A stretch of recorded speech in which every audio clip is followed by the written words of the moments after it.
This is a motorized slider. It's made by GVM, great video maker. It does beautiful, smooth video dolly shots, and it also does time-lapse. But it's the time-lapse that confuses everybody, and I'm hoping to straighten that out for you right here.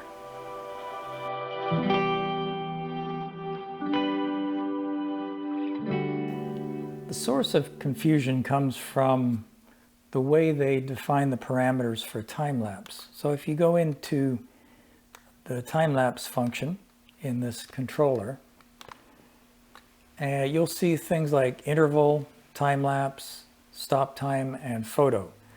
Now, they don't seem to correlate with the way a normal intervalometer works in terms of how they label these things.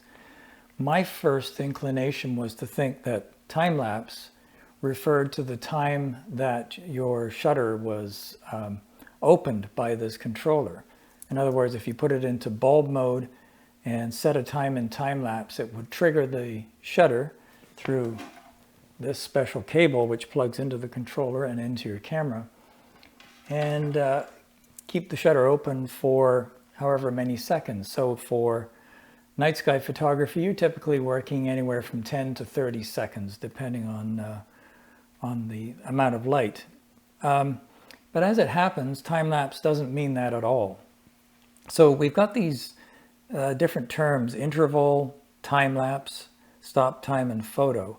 So let's take a quick look at what these actually mean. So there's another parameter called speed. So speed in conjunction with interval determines the amount of time that the carriage on the slider is allowed to move. So in other words, you set an interval of, say, 0.2 in this case, which I think correlates closely to 0.2 seconds. And then if you set the speed to a percent between, say, 0 and 100%, that interval is allowing the motor to travel. And so the higher that speed that you set, the greater the distance it's going to travel. So that's used in determining how many shots you think you're going to be able to get in a time-lapse sequence along the full length of the track. In this case, this particular slider is 31 inches approximately, but obviously you get less travel because you don't want to bump into the ends.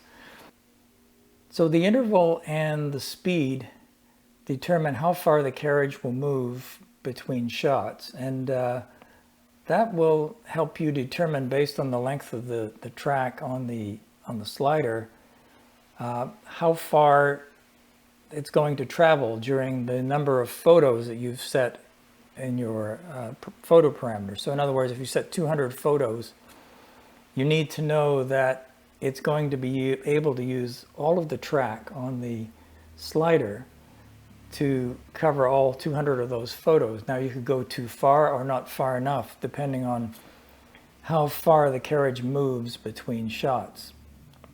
So if you look at the chart, we've shown that that interval times the speed, which is probably the only way I could really express it. It's actually something like the product of the two. And so then time-lapse now, instead of being the time that it keeps the shutter open for, is just the delay between when the carriage stops and when you start to open the shutter. And it only gives a kind of a pulse to the shutter. So you have to set the time that you want the shutter open within the camera itself using manual mode, or in the case of Fuji cameras, in the T setting, you can access a number of different time exposures, anywhere up to 30 seconds on most cameras. And that's all you need for night sky photography typically.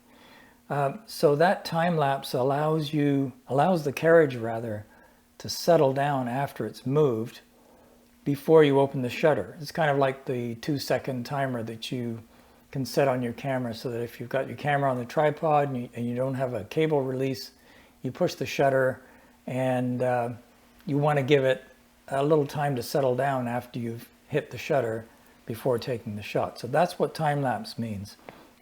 Stop time is simply the time that from the moment the carriage stops till it starts to move again. So in other words, that's the time that's got to be longer than your actual exposure time. So if you had a 13-second exposure time, I set it to typically 15 and a half seconds. So that allows for the 1 second time lapse at the beginning before the shutter opens, and then allows your 13-second exposure, and then allows a little bit of time at the end to make sure that the shutter actually closes before the carriage moves on to take the next shot.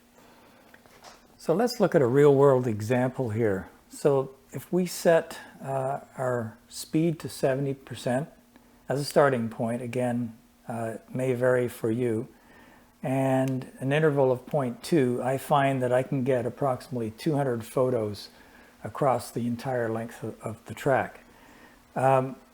Because I'm going to be using a 20-second exposure time as set in the camera, I need to set a stop time of around 22 seconds, because that will allow the 1 second time lapse at the beginning and then another second at the end approximately, just in case the timing between the controller on this and the actual shutter speed vary a little bit. You want to leave a little bit of a gap between the beginning and the end of the stop time sequence.